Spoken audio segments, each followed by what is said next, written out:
Puji Tuhan, selamat pagi. Sebelum kita memulai pembelajaran teologi sistematika kita, mari kita bersatu dalam doa. Pujian syukur kami naikkan kepadamu Tuhan Yesus yang baik.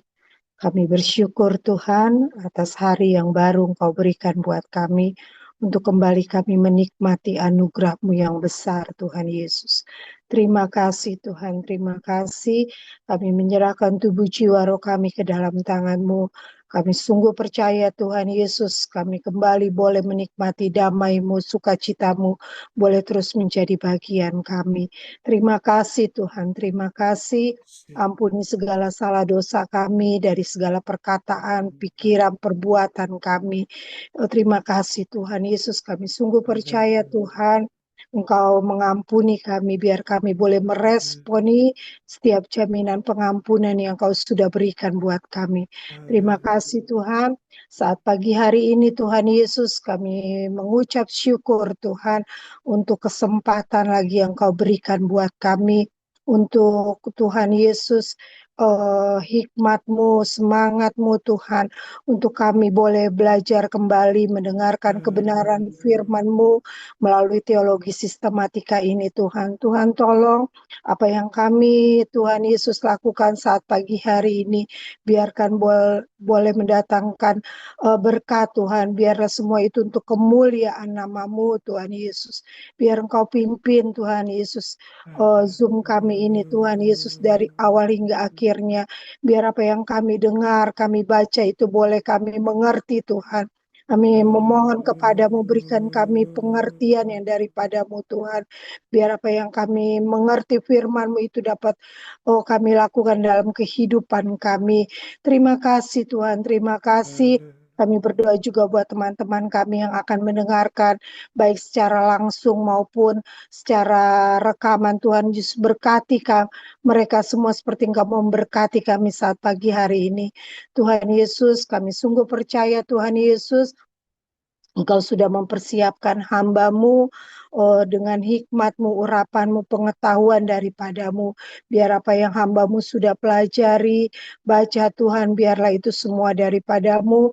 Pakai hamba-Mu untuk menjadi alat-Mu Tuhan, untuk terus memberitakan kebenaran firman-Mu. Terima kasih Tuhan, terima kasih. Kami mengucap syukur dan kami peralaskan doa kami hanya di dalam nama Tuhan Yesus Kristus. Haleluya. Amin.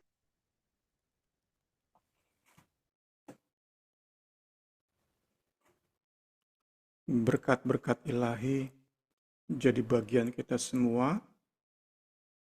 Kita lanjutkan bahasan kita.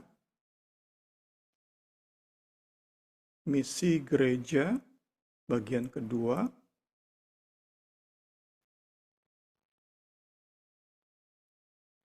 Masih dari buku yang sama.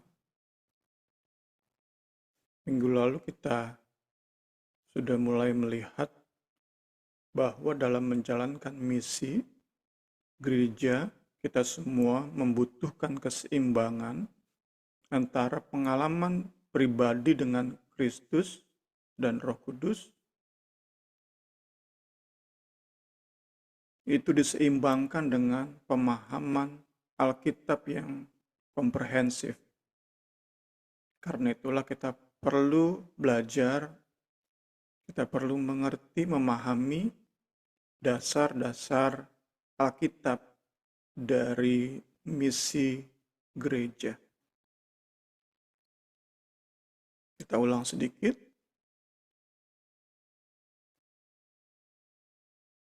Pemahaman Alkitabiah tentang misi itu sangat perlu bagi kita supaya seimbang dengan pengalaman rohani.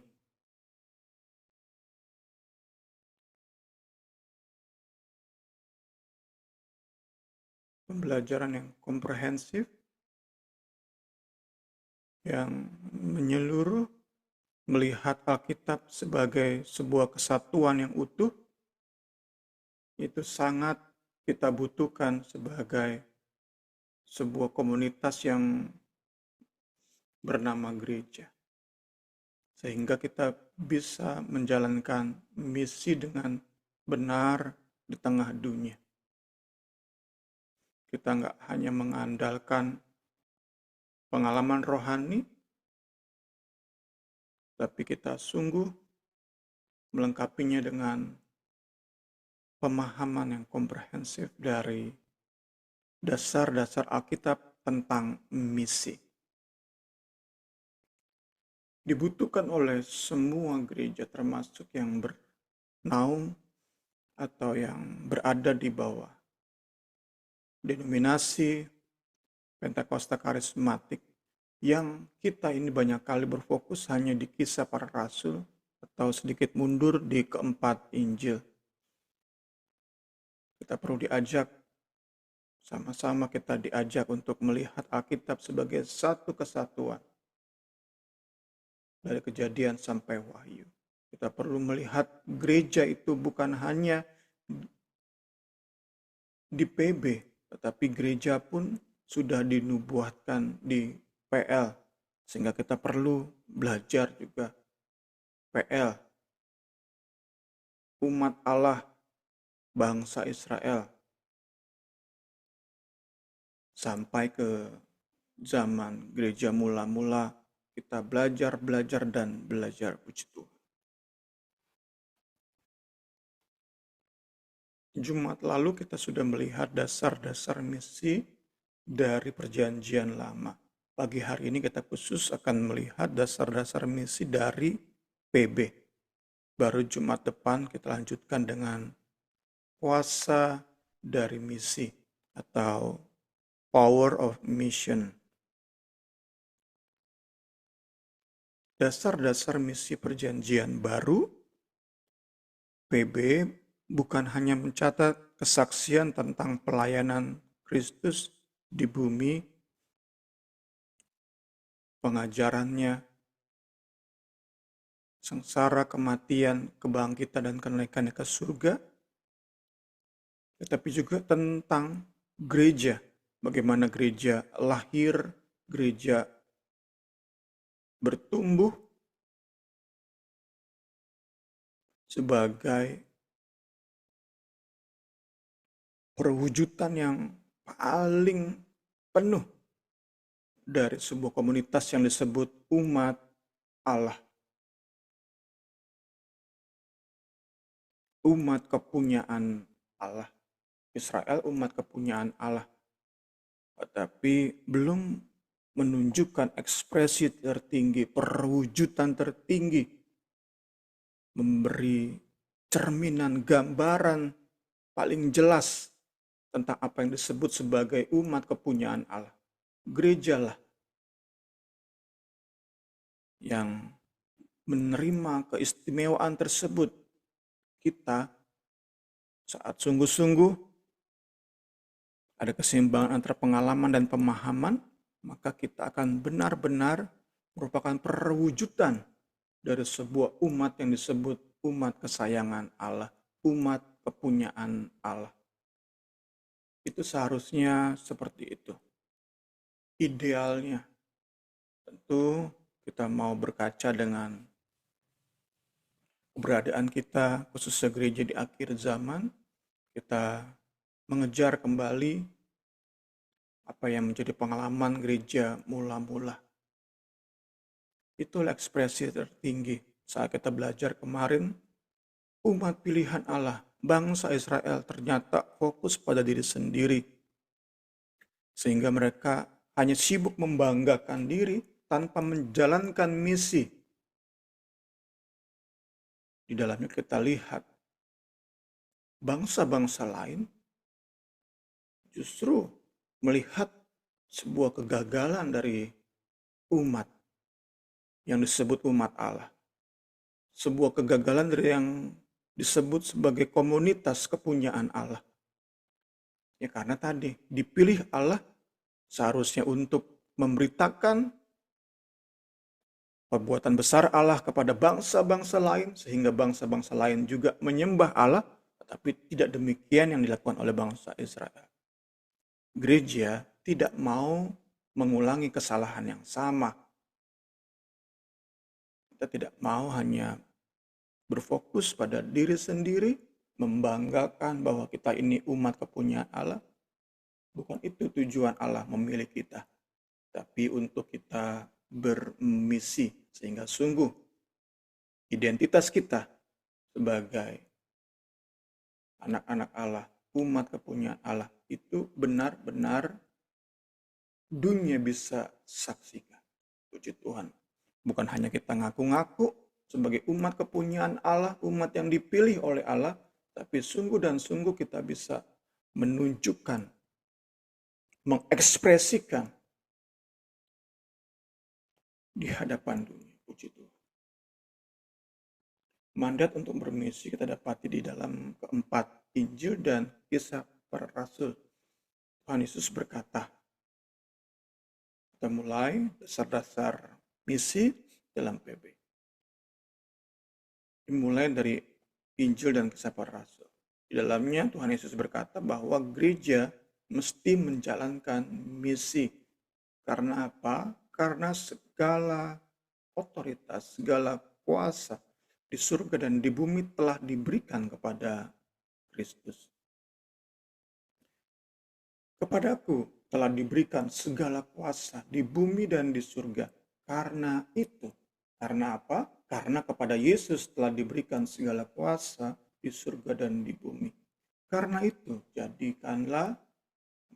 pergilah dulu, jadikanlah semua bangsa muridku dan baptislah mereka dalam nama Bapa, Anak, dan Roh Kudus, dan ajarlah mereka melakukan segala sesuatu yang telah kuperintahkan kepadamu. Dan ketahuilah, aku menyertai kamu senantiasa sampai akhir zaman. Kata pergilah di sini sebenarnya bukan perintah. Ini tafsiran yang cukup asing, tapi ini yang diberikan oleh buku kita. Kita coba memperluas wawasan kita, khususnya dalam hal menafsir amanat agung ini. Kata pergilah itu lebih memiliki arti telah pergi.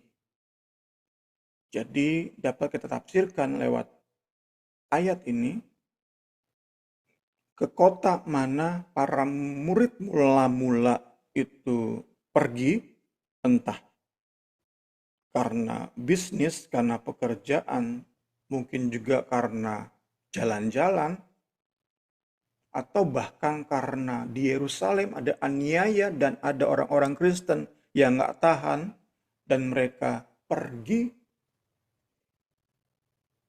keluar dari Yerusalem ke negara-negara bangsa-bangsa non-Yahudi, ke kota kemana mereka pergi. Nah, di sanalah mereka punya tugas. Dan tugas itu sesuai dengan perintah Kristus. Jadi di dalam ayat-ayat tadi hanya ada satu perintah. Perintahnya adalah jadikanlah semua bangsa muridku. Itu kembali mengingatkan kita tentang panggilan, tentang profesi kita. Di mana kita ditempatkan oleh Tuhan, di situ kita memuridkan. Kita menjadikan orang-orang di sekitar kita menjadi murid. Inilah tugas para murid kemanapun mereka pergi. Dimanapun mereka menjalani profesi mereka. Dimanapun mereka bertempat tinggal, mereka berdiam. Membangun rumah tangga, membangun kehidupan mereka. Dimanapun mereka pergi, di situ mereka diperintahkan oleh Kristus sendiri, jadikan semua bangsa muridku. Karena apa? Karena segala kuasa, otoritas di bumi dan di surga telah diberikan kepada Kristus. Kristus sudah menyelesaikan karya keselamatan di Kalvari. Kepadanya sudah diberikan nama segala nama. Dia menjadi Tuhan segala Tuhan. Tugas kita adalah menjadikan semua bangsa muridku. Di dalam tugas ini ada tugas membaptis dan tugas terus mengajari mereka. Terus mengajari mereka. Tadi kita lihat, dan ajarlah mereka melakukan segala sesuatu yang telah kuperintahkan kepadamu. Jadi bukan hanya menjadikan murid baptis, tetapi juga terus mengajari. Itu yang Paulus lakukan, khususnya saat kita bahas surat 2 Korintus. Kita lihat bagaimana Paulus bukan hanya menginjili jemaat Korintus, bukan hanya mempertunangkan jemaat Korintus dengan Kristus untuk masuk ke pernikahan anak domba, tetapi Paulus pun melihat dirinya bertanggung jawab untuk menjaga jemaat ini, jemaat Korintus ini tetap murni, tetap setia kepada Kristus. Itulah perwujudan mengajari mereka melakukan segala sesuatu yang telah Kristus perintahkan.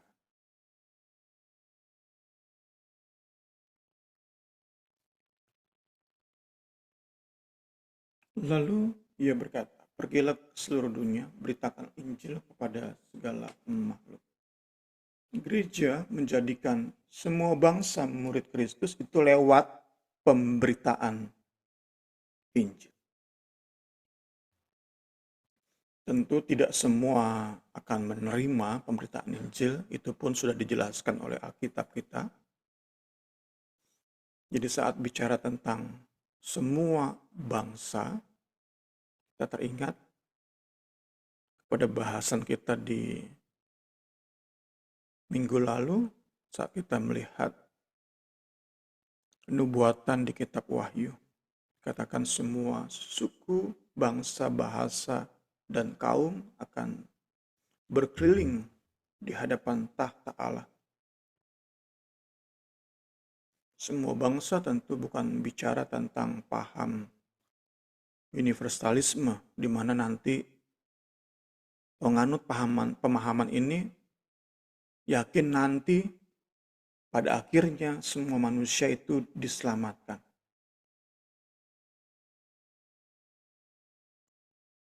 Bukan seperti itu yang kita yakini, bukan seperti itu tafsiran yang benar.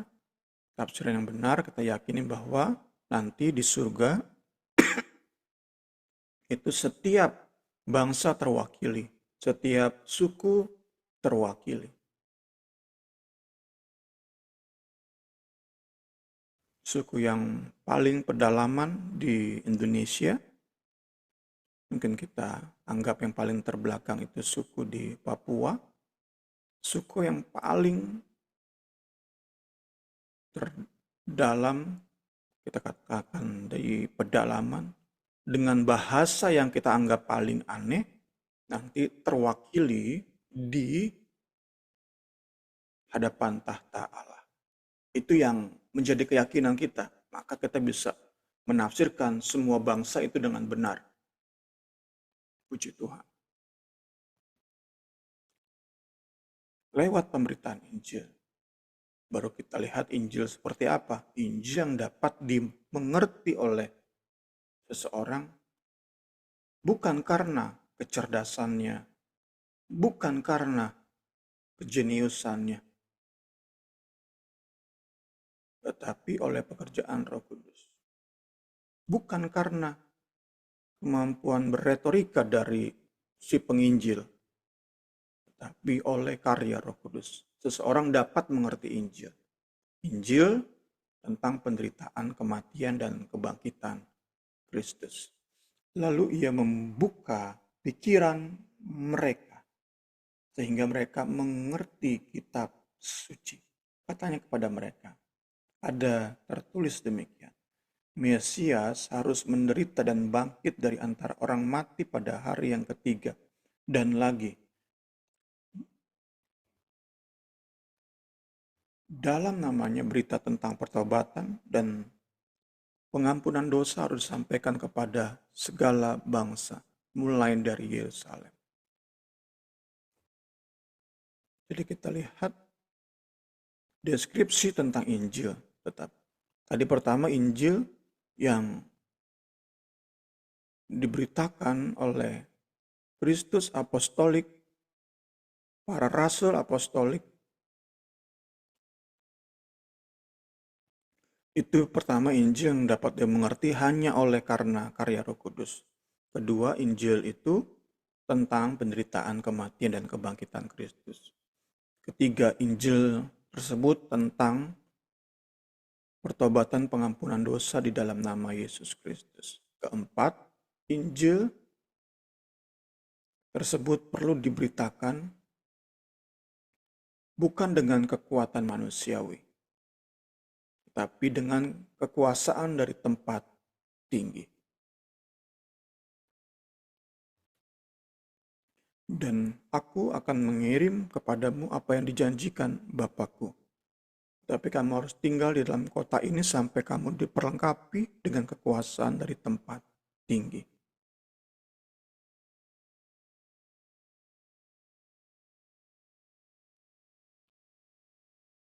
Jadi kita diingatkan, puji Tuhan, tentang 4 ciri Injil ini. Yang terakhir tadi, Injil dari Kristus apostolik, Injil yang diberitakan oleh para rasul, itu perlu kita hadirkan di tempat di mana kita berada dengan kekuatan dari tempat maha tinggi. Itu mengingatkan kita tentang ketergantungan kita pada pekerjaan Roh Kudus. Kita tidak mengandalkan niat baik, tidak mengandalkan kelebihan karakter kita, tetapi kita bergantung pada Roh Kudus. Kita minta keberanian daripadanya, kita minta hikmat daripada Roh Kudus, kita minta keterbebanan, kita minta kasih dalam kita memberitakan Injil, menyajikan Injil di tengah lingkungan kita. Kita diingatkan kita nggak boleh mengandalkan keberanian kita maksa-maksain untuk berani. Kita juga nggak boleh mengandalkan hikmat kita. Kita sudah bicara kemarin tentang target-target. Harus dalam sebulan berapa jiwa dimenangkan, dalam setahun berapa jiwa dimenangkan, sehingga bisa terkumpul dalam satu gereja, berapa jiwa baru dibangun gedung. Hal seperti itu tentu berdasarkan hikmat manusia. Kalau sudah bermain di target-target, kita terus diingatkan kita bergantung pada Roh Kudus. Saat kita belum berani, mungkin kita kurang bergantung, kurang punya hubungan yang benar dengan Allah Roh Kudus. Saat kita tidak berhikmat dalam menyajikan Injil, mungkin, sangat mungkin kita kurang bergantung pada Roh Kudus. Hubungan kita dengan Roh Kudus masih kurang intim, kurang benar. Mandat bermisi harus dijalankan dengan kekuatan Roh Kudus, di dalam kekuatan Roh Kudus. Mengapa? Karena Tuhan Yesus sendiri yang memberi alasan, yaitu Roh Kudus yang memberi kemampuan untuk menyadarkan manusia berdosa. Ini yang terus menjadi isu yang saya kritisi, saya bahas terus-menerus, karena saat kita menyajikan Injil, memberitakan Injil, bersaksi dengan kekuatan sendiri, contohnya dengan menggunakan uang, maka sebenarnya kita bisa bawa mereka ke gereja. Tetapi apakah mereka disadarkan akan dosa mereka? Apakah mereka disadarkan akan kebenaran? Apakah orang yang kita injili dengan uang itu kita masukkan ke sebuah gereja sehingga gereja tersebut banyak jiwanya? Apakah orang itu sadar akan penghakiman? Hanya Roh Kudus yang mampu menyadarkan orang berdosa akan dosa, kebenaran, dan penghakiman. Ketika Roh Penolong itu datang, dia akan menyadarkan orang-orang di dunia bahwa pemikiran mereka salah tentang ketiga hal ini. Tentang dosa, tentang cara untuk menjadi orang yang benar di mata Allah, dan tentang pengadilan terakhir. Yohanes 16 ayat 8, terjemahan sederhana Indonesia. Kiranya kita bisa belajar dari keempat Injil dan kisah para rasul. Kita lanjut. Sekarang dari apa yang Rasul Paulus ajarkan. Dalam 2 Korintus, Paulus memberi gambaran tentang bagaimana gereja seharusnya memahami identitas dan misinya. Dan Paulus dalam hal ini mengawali dengan penegasan bahwa Kristus telah menerima segala kuasa. Jadi di sini kita kembali melihat kesinambungan Injil, kisah para rasul, dan surat-surat yang Paulus tulis. Jadi inilah ayat yang menjadi fokus di dalam 2 Korintus. Jadi siapa yang ada di dalam Kristus, ia adalah ciptaan baru. Yang lama sudah berlalu, yang baru sudah datang. Dan semuanya ini dari Allah, yang dengan perantaraan Kristus telah mendamaikan kita dengan dirinya, dan telah mempercayakan pelayanan pendamaian itu kepada kami. Jadi kita bisa lihat, kita sandingkan dengan amanat agung di Injil dan kisah para rasul. Sandi katakan, karena segala kuasa di surga dan di bumi telah diberikan kepada Yesus, maka kita punya tugas untuk memuridkan. Kalau di sini, karena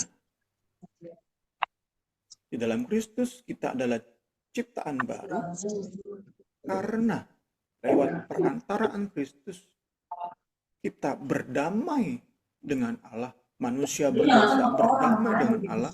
Karena itu kita punya tugas untuk menjalankan misi pelayanan pendamaian. Sebab Allah mendamaikan dunia dengan dirinya oleh Kristus dengan tidak memperhitungkan pelanggaran mereka.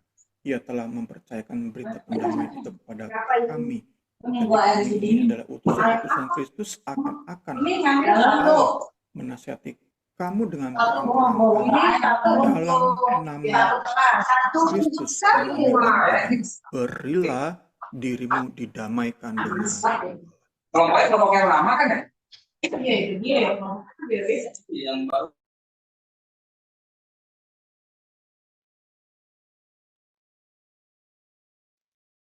Di bawah pemerintahan Kristus, era yang baru telah tiba.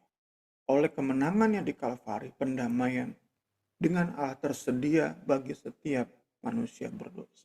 Dan gereja bertugas memberitakan. Sekali lagi kita bisa sandingkan amanat agung di Injil dan kisah para rasul dengan 2 Korintus 5, 17-20. Gereja juga disebut duta-duta kerajaan Kristus. Karena kita, gereja, bukan hanya bertugas memberitakan, tapi juga bertugas memberi gambaran, deskripsi kepada dunia tentang bagaimana hidup berdamai dengan Allah.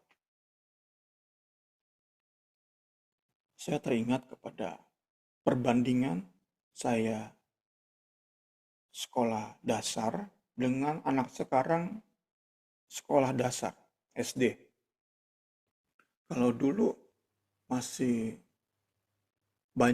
dalam banyak hal kita dicekoki terus, guru bicara. Saya lupa dengan siapa saya ngobrol, mungkin ingat saya dengan Kak Suci dan anak Ketian ya.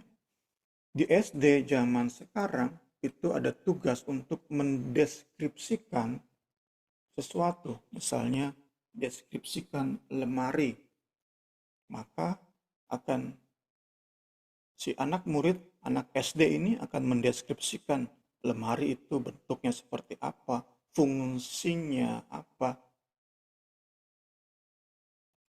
Itulah kita, duta-duta Kristus, memberi gambaran kepada dunia tentang bagaimana hidup berdamai dengan Allah.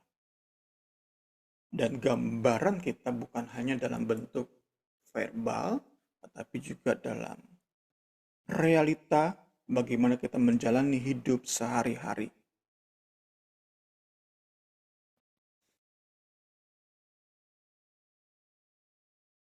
Seorang duta dari sebuah negara, ini saya berikan gambaran lagi.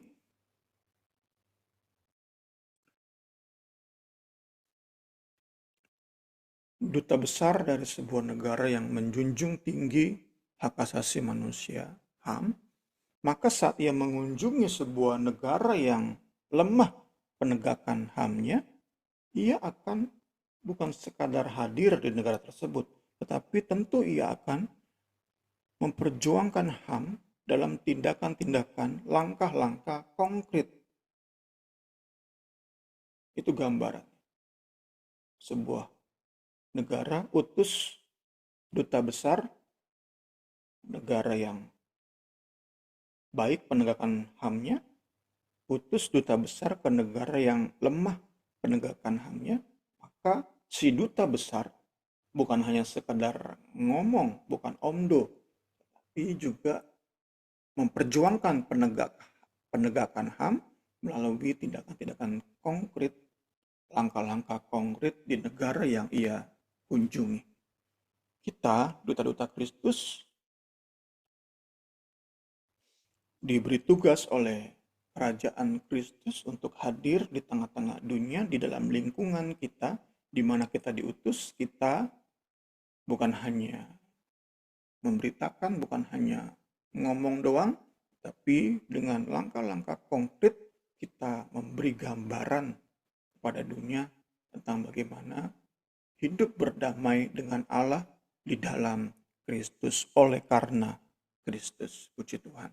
Memiliki hubungan yang benar dengan Allah, gereja sebagai sebuah komunitas itu mendemonstrasikan karakter Allah kepada dunia.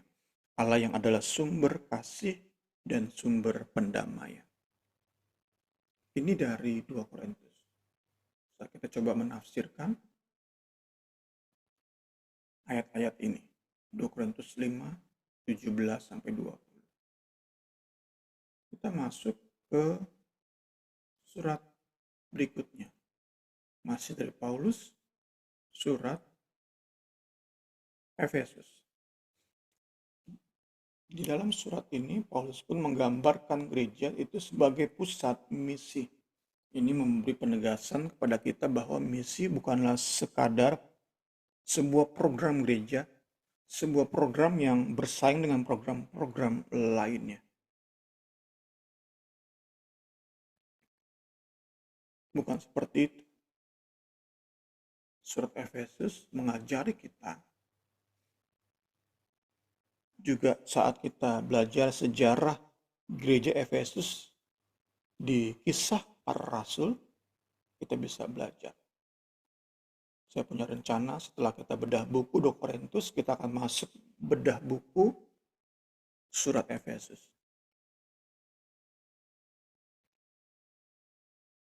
Surat Efesus, gereja Efesus memberi gambaran tentang bagaimana gereja itu menjalankan misi. Misi itu menjadi nafas, menjadi urat nadi dari setiap program yang gereja lakukan. Inilah kondisi gereja mula-mula. Dan kita rindu kembali ke kondisi tersebut. Jadi saat kita contohnya rayakan Natal, di situ yang utama adalah bagaimana kita bermisi. Rayakan Paskah, di situ yang utama adalah bagaimana kita bermisi di tengah dunia. Jadi bukan hanya kita di Natal, makan-makan, perayaan, kemudian mungkin bagi kado.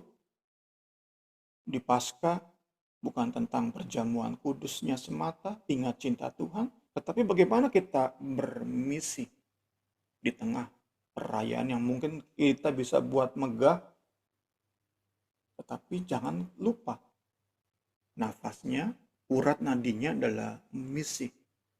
Saat gereja bisa benar-benar menjadi pusat misi, maka bahkan perayaan Imlek, perayaan Cap Gomeh, perayaan hari ini hari Valentine, itu bisa gereja manfaatkan untuk jalankan misi.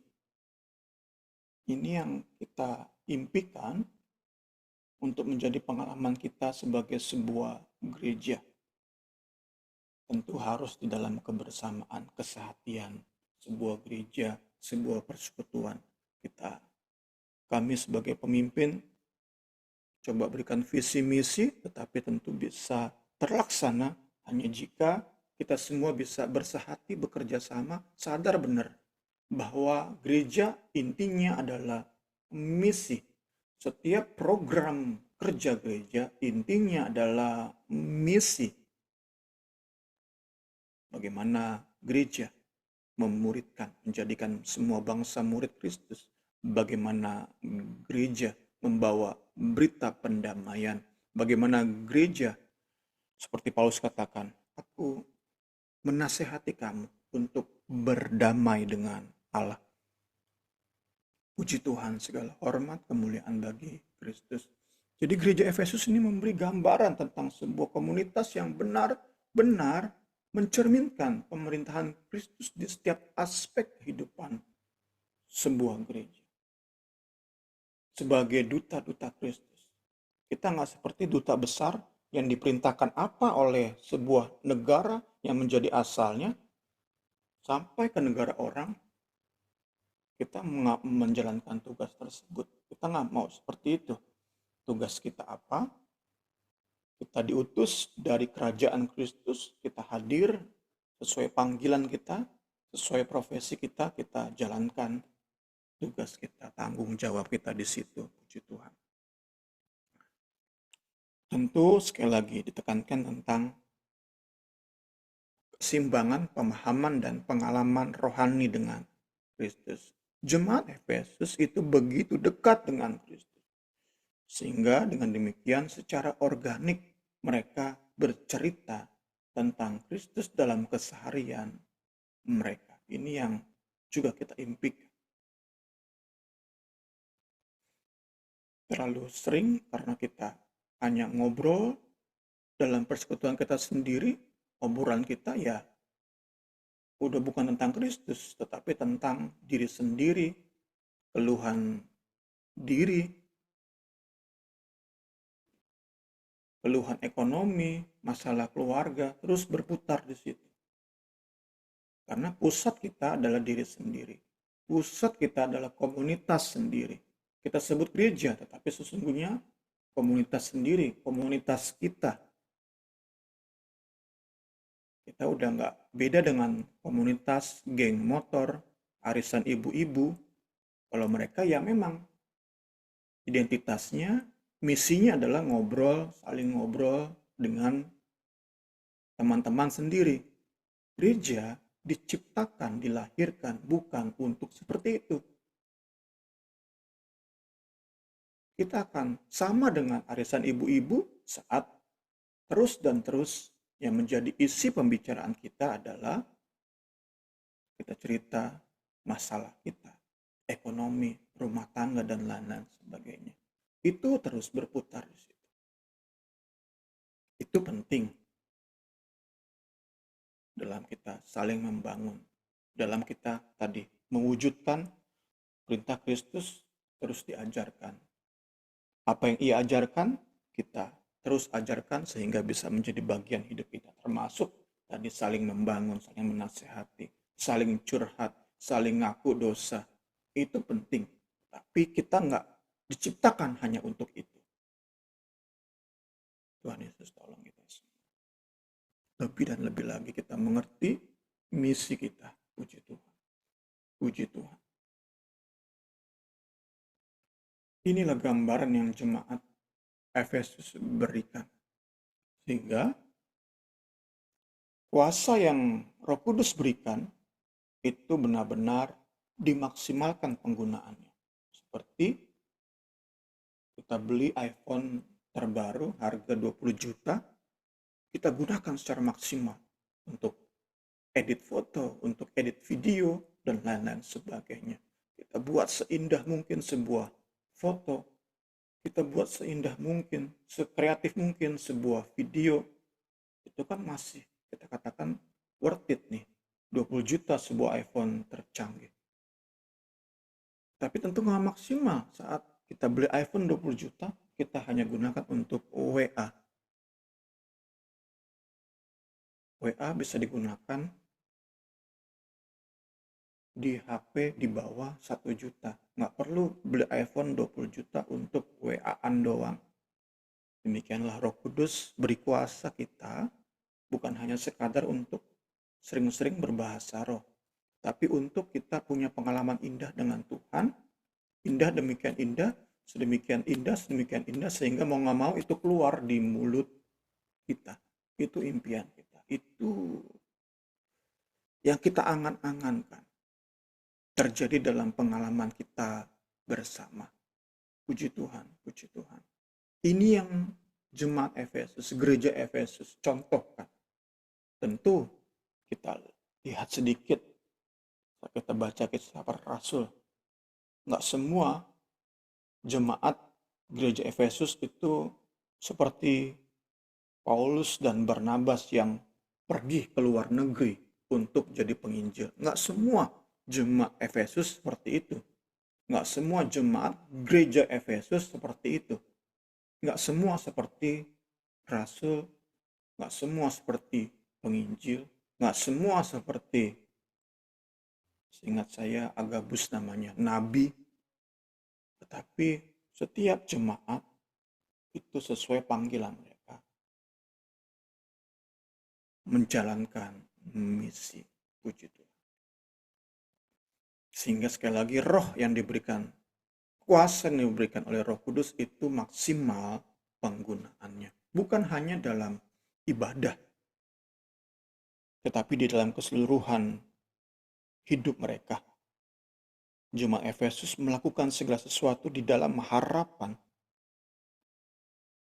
di dalam persiapan, melihat jauh ke depan, menuju penggenapan waktu Kristus memerintah segala sesuatu.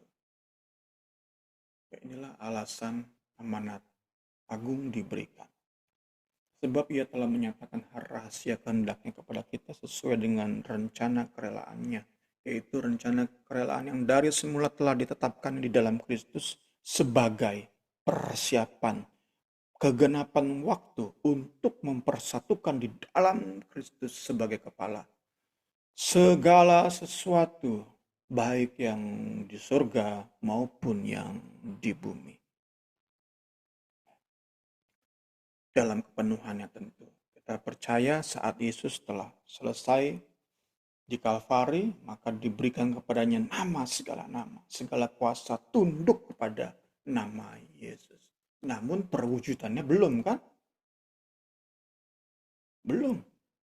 Kita lihat di tengah-tengah dunia, masyarakat.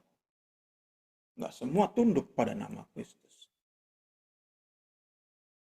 Kita di gereja seharusnya sudah tunduk pada nama Kristus. Tapi nyatanya pun belum semua. Kita masih banyak. Ada satu saat nanti kita tentu dari gereja akan tunduk sepenuhnya kepada kekuasaan Kristus, otoritas Kristus, apapun yang Kristus katakan. Kita katakan iya. Semua bangsa, suku bangsa, bahasa, kaum akan tunduk kepada Kristus. Puji Tuhan. Paulus menegaskan bahwa gereja adalah sebuah komunitas yang nyata, bukan sebuah atau sesuatu yang abstrak. Kita bisa mempergambaran saat kita bandingkan lukisan realis sama abstrak. Kita gereja komunitas yang nyata dalam mencerminkan kasih Allah bagi dunia. Jadi gereja bukan sekadar ide atau bahan perdebatan.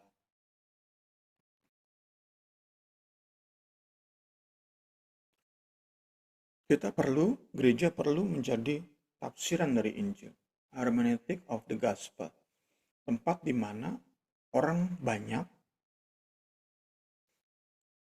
dapat melihat Injil dilukiskan dengan indah. Guratan-guratan cat yang sangat indah, colorful, penuh dengan warna, itu perlu dunia lihat di kehidupan gereja sebagai sebuah komunitas. Agar mereka dapat mengerti keindahan Injil. Banyak kali kan kita berkata Injil itu indah, Yesus itu indah, tetapi dalam kehidupan kita berkomunitas, bersekutu, itu nggak ada keindahan Injil. Kita mau belajar untuk menghidupi Injil. Karena telah ternyata bahwa kamu adalah surat Kristus, hermeneutics of the gospel, tafsiran Injil, surat Kristus yang ditulis oleh pelayanan para rasul, ditulis bukan dengan tinta, tetapi dengan roh dari Allah yang hidup, bukan pada loh-loh batu, melainkan pada loh-loh daging, yaitu di dalam hati manusia. Gereja perlu menghidupi pengakuan iman gereja, bukan hanya sekadar kita mengaku percaya, tetapi menghidupi apa yang kita percaya. Dengan demikian kita akan menjadi bintang-bintang di tengah kegelapan dunia. Kita akan menjadi sebuah komunitas yang berbeda dari komunitas-komunitas lain di dalam dunia ini. Sekali lagi kita perlu bercermin kepada komunitas-komunitas lain. Kalau kita nggak beda dengan komunitas-komunitas lain, ya kita berarti sedang gagal menjadi duta besar kerajaan Kristus. Kita gagal menjalankan tugas. Kita mau lebih baik lagi dalam menjalankan tugas. Karena itu kita perlu pastikan kita ini berbeda dengan arisan ibu-ibu. Kita ini berbeda dengan geng motor. Kita ini berbeda dengan kumpulan orang-orang yang hobi bersepeda, yang hobi jogging. Kita harus beda. Barulah kita bisa yakini kita ini duta Kristus yang berhasil menjalankan tugas kita sebagai duta besar kerajaan Kristus.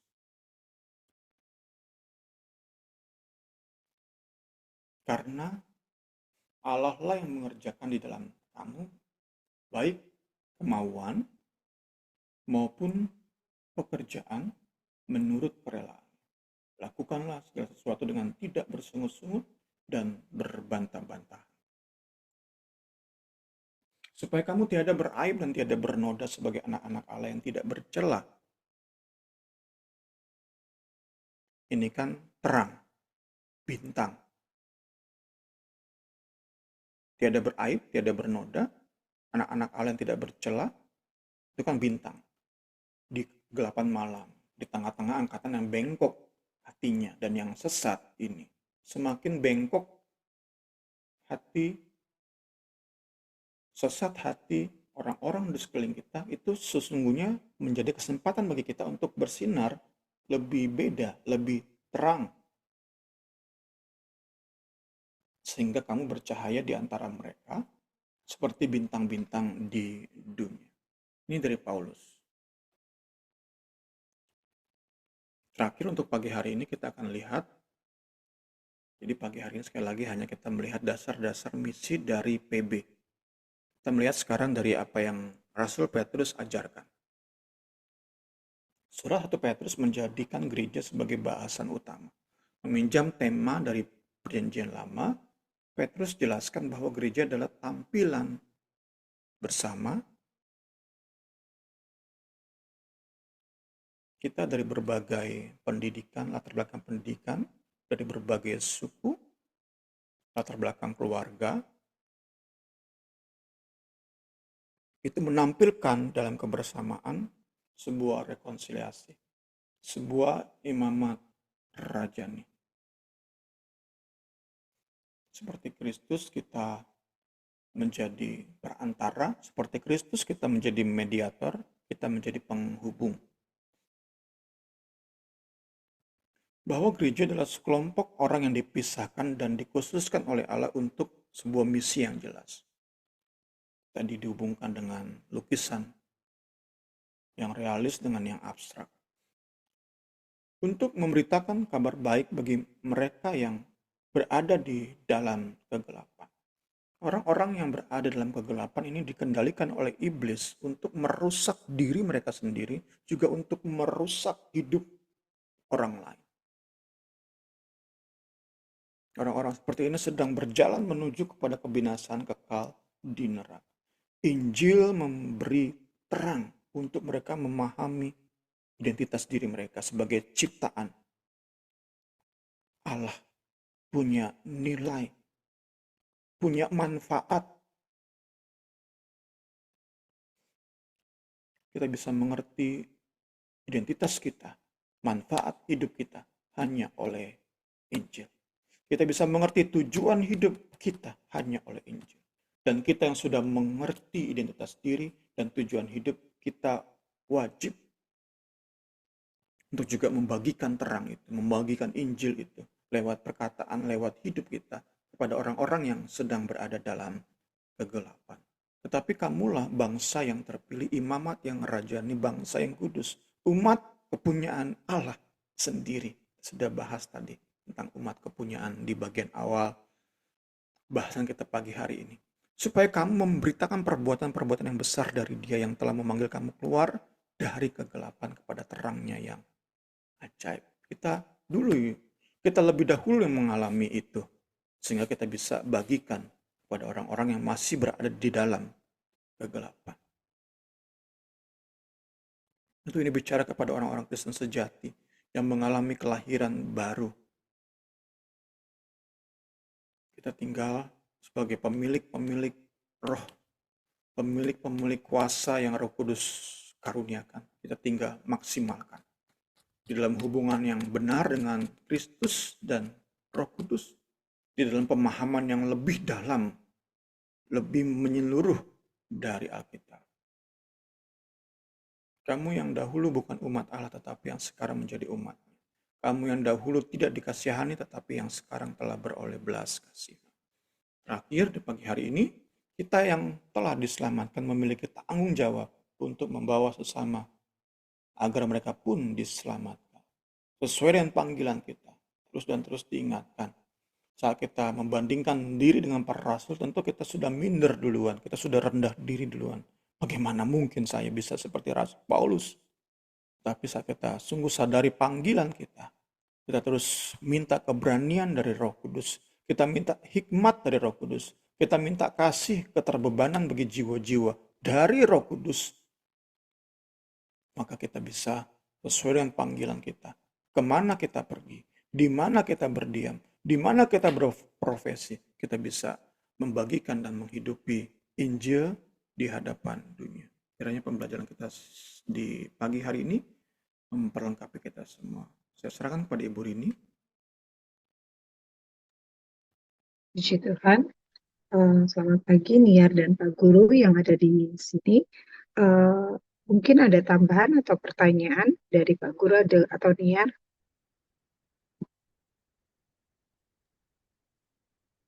Ya, selamat pagi Bu Pagi. Rini dan Pak Gem, juga Kak Junior. Saya mengambil 3 pointer daripada apa yang Pak Gem bahas. Yang pertama, sekali lagi kita sudah dibuka semua lengkap tentang pemahaman tentang misi ya, tentang misiologi. Kemarin minggu lalu kita sudah dibukakan tentang misi dalam PL. Ya, tema besarnya adalah come and see, datang dan lihatlah kemuliaan Tuhan, datang dan lihatlah pembelaan Tuhan, datang dan berkat Tuhan, datang dan lihatlah kemenangan-kemenangan bersama Tuhan. Dan datang dan lihatlah bagaimana Tuhan hadir ya di dalam seluruh aspek kehidupan manusia dan representasi bangsa Israel. Di dalam PB ini kita lebih melihat bagaimana gereja berperan keluar.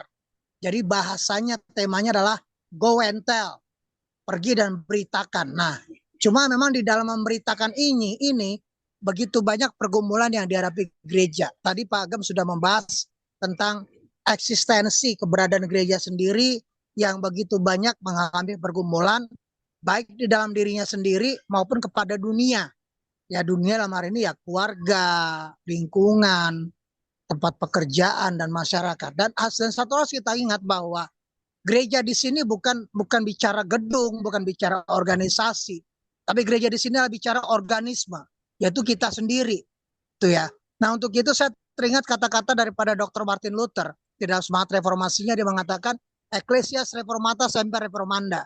Bagaimana ketika kita menjadi sebuah gereja, kita setiap hari memperbarui dan selalu diperbarui diri kita sendiri sebagai sebuah entitas gereja secara individu, supaya sekali lagi misi atau karya Allah di dunia ini bisa berjalan dengan baik. Nah, terus yang yang penting juga di sini, bagaimana ketika kita diutus. Dan saya percaya ya, ketika kita diutus, Tuhan mempercayakan kita pada beban kita masing-masing. Ada yang menjadi ibu rumah tangga, di pekerjaan, atau di misi seperti Mama Ade ya, Pendeta Yeni, dia memang khusus panggilan misi, atau juga menjadi hamba Tuhan secara khusus full time seperti Pak Gem atau Pak Semi dengan Bu Rini yang memang memberi diri, atau juga di dalam konteks juga dalam pekerjaan ya, seperti saya misalnya yang saat ini saya lagi benar serius menggarap persekutuan siswa di sekolah gitu ya, dan juga seperti Kak Yuniar di dalam persekutuan dengan komunitas. Semua kita diberi beban yang sama, tujuan yang sama. Cuma dalam arti ya seperti apa yang dikatakan oleh dulu Pendeta Dr. Yakob Tomatala dalam bukunya Kontekstualisasi Misi, bahwa ketika kita menjabarkan misi Allah ke dalam dunia ini, terutama di dalam kaitannya kepada apa yang Tuhan percayakan pada kita, sekali lagi perlu role model. Kita dipanggil sebagai role model. Makanya tadi Pak Gem mengatakan kita sebagai surat Kristus yang terbuka.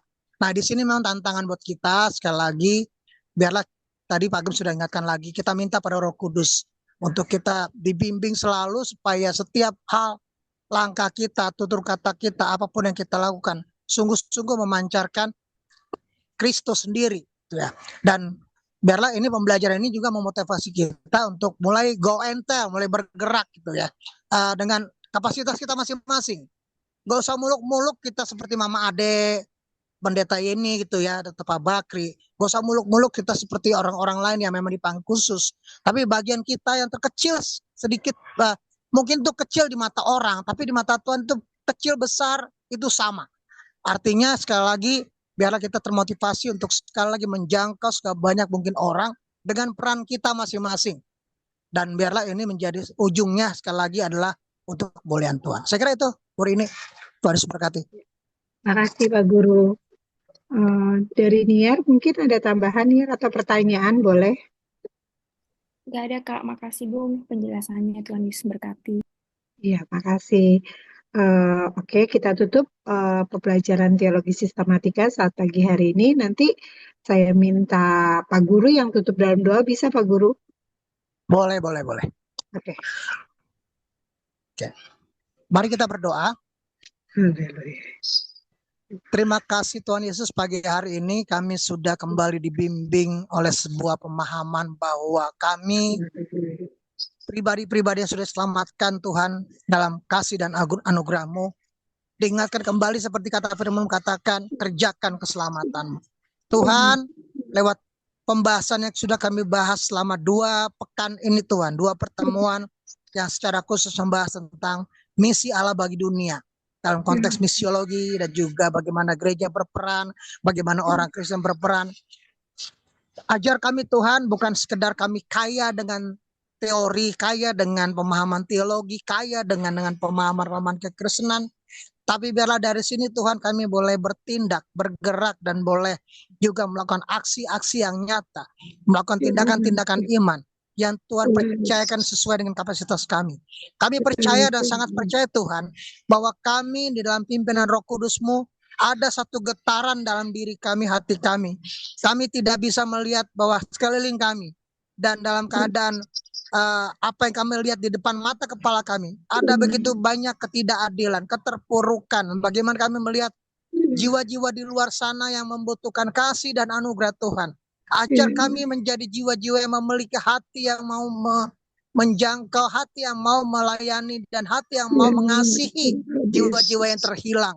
Tuhan, sebagaimana Engkau mengambil kami, sebagaimana Engkau menarik kami Tuhan, bagaimana Engkau mengangkat kami, biarlah Engkau juga pakai kami di dalam kapasitas kami masing-masing, di dalam kehidupan rumah tangga kami, pekerjaan kami, komunitas kami, dan juga apapun yang Tuhan bebankan pada kami. Pakai kami Tuhan sekali lagi dengan kuasa Roh Kudus-Mu yang terus memberikan urapan hari lepas hari di dalam tindakan kami, perkataan kami, sikap kami. Biarlah kami sekali lagi menjadikan Engkau sebagai the best role model, the greatest role model, model sempurna yang terutama buat kami, sehingga kami dapat memperkatakan, dapat membagikan kasih Allah Tuhan kepada sebanyak mungkin orang. Dan biarlah sekali lagi nama Tuhan permuliakan. Berkati Pendeta Semi, Bu Rini, dalam beban mereka sebagai pribadi yang Tuhan percayakan, mengembalakan di persekutuan kami Persekutuan Doa Injil, dalam segala hal yang dikerjakan, di dalam banyak hal yang sudah dilakukan, biarlah Engkau berkati, Engkau layakan, dan Engkau lihat bagaimana pekerjaan kami Tuhan, persekutuan kami Tuhan. Berdoa untuk Kayuniar, dengan segala apa yang menjadi pemikiran dan juga harapan-harapan dia dalam melanjutkan masa depannya, kehidupannya. Apapun yang dipikirkan, yang saat ini digumulkan dan akan dijalankan, kami percaya Tuhan, Kayuniar ada bersama dengan Tuhan dalam rencana visi Allah yang mulia, dalam visi kemenangan yang siap diraih bersama Tuhan.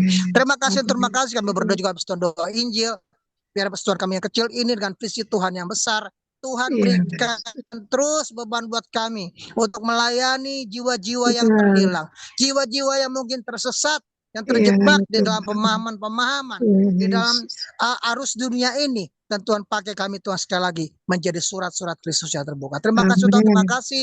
Kami bersyukur, kami berdoa di dalam nama Yesus Kristus. Kami sudah berdoa dan bersyukur dan sudah berkat. Kita sudah berkati, sama-sama katakan amin.